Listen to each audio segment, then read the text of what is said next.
नमस्कार, आदाब, सत श्री अकाल दोस्तों। मैं रजनी स्वागत करती हूँ आपका हमारे चैनल विद्या ज्ञानार्जन में। तो जैसा कि दोस्तों आपको पता है कि हम यूनिट 9 पढ़ रहे हैं और आज एक बार देख लेते हैं कि यूनिट 9 में हमने क्या क्या कर लिया है। भौतिक प्रदेश पढ़ लिए हैं, जल संरक्षण और संग्रहण, खनिज और ऊर्जा संसाधन पढ़ लिए हैं। बचे हैं हमारी कृषि, फसलें, परिवहन, उद्योग और जनसंख्या। तो 2 चैप्टर्स में कृषि परिवहन हो जाए, कृषि फसलें हो जाएंगी, एक में परिवहन हो जाएगा। फिर उद्योग और जनसंख्या में 2 चैप्टर मान लो उद्योग के और 2 जनसंख्या के मान लो। ऐसे करते हुए 7-8 चैप्टर हमारे और बनेंगे। तो आज हम शुरू कर रहे हैं कृषि फसलें। बिना देरी किए शुरू करते हैं हमारी कृषि फसलें। तो बेसिक आज आपको समझा देती हूँ कि राजस्थान में कौन कौन सी फसलें उगाई जाती है और कौन कौन सी फसलों में राजस्थान का महत्वपूर्ण स्थान है। फिर देखेंगे कल वाले चैप्टर में कि कौन सी फसल कहाँ पर सबसे ज़्यादा होती है और कहाँ पे कम होती है। ठीक है, तो कृषि फसलें शुरू करते हैं। सबसे पहले तो दोस्तों पूरे भारत में, राजस्थान में ही नहीं पूरे भारत में 3 तरह की फसलें उगाई जाती हैं, खरीफ, रबी और जायद। आप सबको पता है, लेकिन आप सबको ये भी पता है कि इनमें कौन कौन सी फसलें उगाई जाती हैं, लेकिन हम सबको पता होते हैं कभी कभी हम एग्ज़ाम में गलत कर देते हैं कि कौन सी फसल खरीफ की है, कौन सी रबी की, कौन सी जायद की। तो इसलिए रिवीजन ज़रूरी है और एक बार हम देख भी लेते हैं ताकि आप याद कर लो। जब भी फसलें पढ़ो उससे पहले आपको पता होना चाहिए कि निम्न में से खरीफ की फसल कौन सी है, रबी की क्योंकि मोटा मोटा क्वेश्चन तो यही बनता है कि निम्न में से खरीफ की फसल है, रबी की है, जायद की है। तो सबसे पहले दोस्तों खरीफ की फसल याद यूँ रखिएगा, खरीफ की फसल जो है गर्मियों में उगाई जाती है, रबी की फसल सर्दियों में उगाई जाती है और जो जायद है वो गर्मियाँ शुरू होने से पहले, गर्मियाँ ख़त्म होने के बाद में, मतलब जो अपनी सब्जियां उगाई जाती हैं वो जायद में आएंगी। जायद इतनी इम्पोर्टेंट नहीं है, इम्पोर्टेंट है खरीफ और रबी, कन्फ्यूज़न होता है इनमें ही, है ना। तो देखते हैं खरीफ।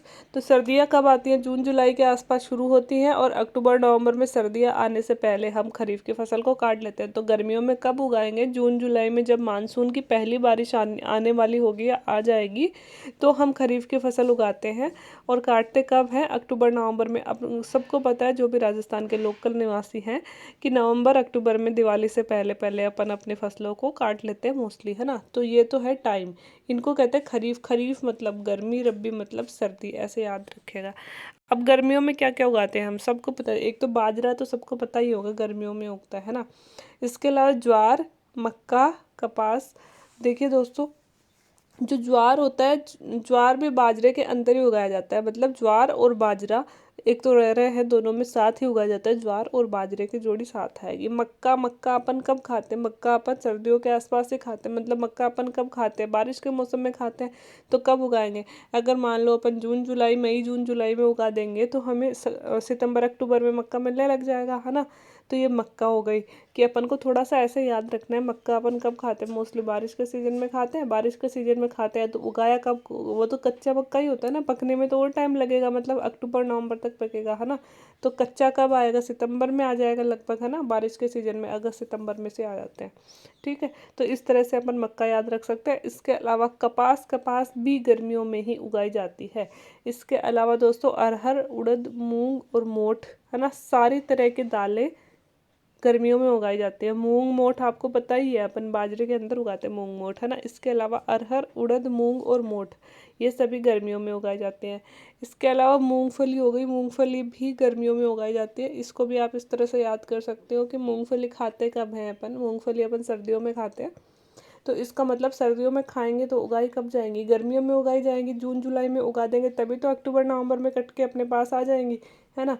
तो ये भी गर्मियों की फसल हो गई, गर्मियों में अपन उगाएंगे तो अक्टूबर नवंबर में अपने पास ये आ जाते हैं। इसके अलावा दोस्तों तिल हो गए और तंबाकू। तिल, तंबाकू, चावल भी गर्मियों की फसल है। सोयाबीन भी गर्मियों की फसल है। गन्ना, ग्वार, अरंडी और अजवाइन।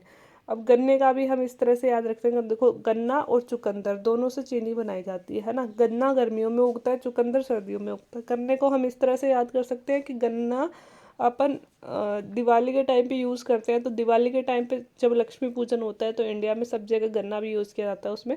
तो गन्ने सर्दियों में यूज़ करते हैं तो मतलब उगाया कब गया होगा? गर्मियों में उगाया गया होगा तभी तो सर्दियों में हमारे पास आ गया। तो इसलिए गन्ना इस तरह से याद हो जाएगा।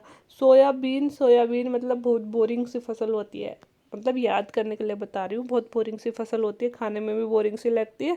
तो बोर कब होते हैं अपन? गर्मियों के जब बड़े बड़े दिन होते हैं। इसके अलावा, है ना। तो अब जो चावल कैसे याद करोगे, क्योंकि अपन सबको याद है कि गेहूं तो सर्दियों में उगाया जाता है, ये तो अपन सबको पता है। तो गेहूं और चावल कभी भी साथ नहीं उगेंगे, क्योंकि गेहूं अगर सर्दी में उगेगा तो चावल कब उगेगा, गर्मी में उगेगा। ठीक है।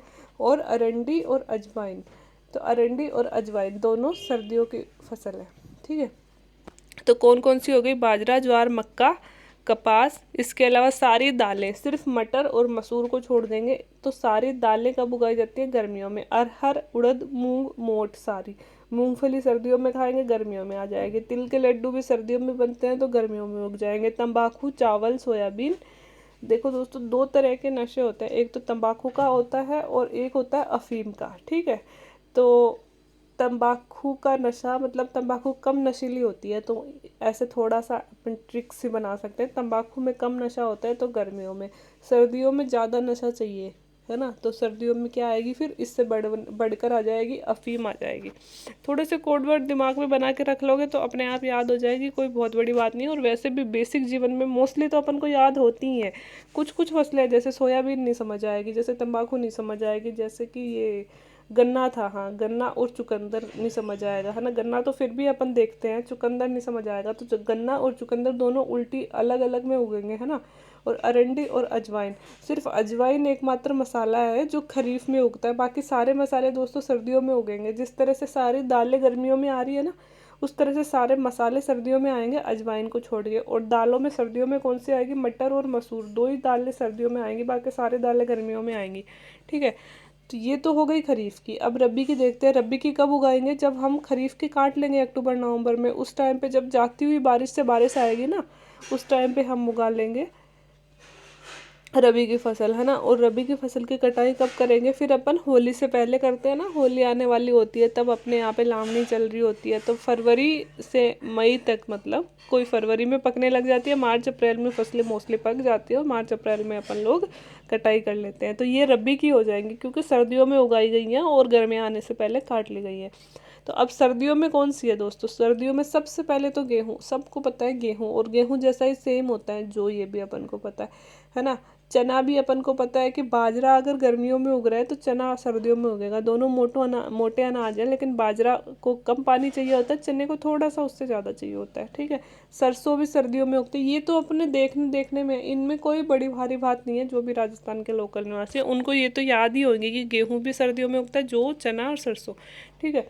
अब अलसी, मटर, मसूर, दो दालें मैंने बता दी। मूंग, उड़द, मोठ सारी गर्मियों में, सिर्फ दो ही दालें सर्दियों में आती हैं, मटर और मसूर। ठीक है। अब सूरजमुखी, से दो फसलें हैं दोस्तों, सोयाबीन और सूरजमुखी। सोयाबीन मैंने क्या कहा, सोयाबीन बहुत बोरिंग सी फसल होती है, और बोरियत कब आती है, बोरियत आती है गर्मियों में। ठीक है। क्योंकि बहुत लंबे दिन होते हैं आलस भरे, तो बोरियत गर्मियों में आती है, सोयाबीन गर्मियों में हो जाएगा। सूरजमुखी, है ना, से ये है। सूरजमुखी सर्दियों में कैसे याद करें, सर्दियों में सर्दी पड़ती है, सर्दी में हम कहाँ बैठते हैं, सूरज में बैठते हैं, मतलब सूरज की रोशनी में जाके बैठते हैं ना। तो सूरजमुखी की ज़रूरत कब होगी हमें, सर्दियों में होगी। ठीक है। अफीम मैंने बता ही दिया कि कम नशा तंबाकू का गर्मियों में, ज़्यादा नशा किससे चाहिए, किस लिए चाहिए हमें, सर्दी से बचने के लिए ज़्यादा नशा चाहिए। तो वो कब मिलेगा, वो अफीम अपन कब लेंगे, अफीम अपन लेंगे रब्बी, रब्बी में मतलब सर्दियों में। ठीक है। इसके अलावा तारा मीरा, तारा मीरा भी सर्दियों में होता है। इसके अलावा देखो ये सारे मसाले आ गए, जीरा, धनिया, सौंफ, मेथी, इसबगोल, ये सारे मसाले, ये सारे मसाले कहाँ, रब्बी में। सिर्फ एक अजवाइन मिलेगा गर्मी में, बाकी सारे मसाले रब्बी में सर्दियों में हो जाएंगे। क्योंकि अब आप इस तरह से याद कर सकते हो, जैसे मसालों से क्या होता है, मसाले क्यों बनाए गए थे, अचार डालने के लिए, मतलब प्रिजर्व करने के लिए बनाए गए थे ना हमारी सब्जियों को। तो जैसे कि अचार डालने में हम बहुत सारे मसाले यूज़ करते हैं। तो अचार चीज़ें कब कम ख़राब होती हैं, मसालों का यही यूज़ था दोस्तों जब बनाए गए थे, कि चीज़ों को प्रिजर्व करके रख सके, कि थोड़े ज़्यादा दिन वो चल सके। जैसे अगर जैसे मान लो कि आम का अचार अपन डालते हैं, तो वैसे आम की सब्ज़ी अपन बनाएंगे थोड़े से दिन में ख़राब हो जाएगी, और उसे स्पाइसी बना के उसमें तेल, नमक, मिर्च ये बहुत ज़्यादा डाल देंगे, जैसे अचार बना दिया उसका, तो वो ज़्यादा दिन तक प्रिजर्व हो सकेगा ना। तो इस चीज़ को इस तरह से भी जोड़ सकते हैं, मसाले सर्दियों में ही ज़्यादा क्यों होते हैं, क्योंकि सर्दियों में चीज़ें कम ख़राब होती हैं, अपन इस तरह से सोच सकते हैं, इसलिए मसाले भी सर्दियों में ही आते हैं। थोड़ा सा ऐसे दिमाग में ट्रिक चुकंदर मैंने बता दिया, गन्ना और चुकंदर दोनों से चीनी बनती है। गन्ना सर्दियों में आता है, अपन को पता है लक्ष्मी पूजन में गन्ना यूज़ होता है, तो अगर गर्मियों में उगाएंगे तो सर्दियों में पहुंचेगा, है ना। तो गन्ना गर्मियों में आता है, चुकंदर कब आएगा, फिर उसका उल्टा हो जाएगा, चुकंदर आएगा सर्दियों में। अब बच गई जायद।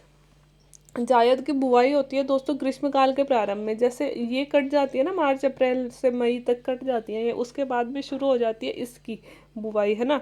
और ये मई जून जो अपन वो वाली फसल बोते हैं खरीफ की, उससे पहले काट ली जाती है। 2-3 महीने की फसल होती है, कोई बड़ी चीज़ें नहीं होती है। इसमें क्या उगाते हैं, इसमें उगाते हैं हम सब्जियां, ककड़ी, तरबूज, खरबूज और चारा, ये सब हम इसमें उगाते हैं। मतलब जो भी खाने के, तरबूज खरबूज हो गया, सब्जियां हो गई, ककड़ी हो गई, ये सब आती है जायद में।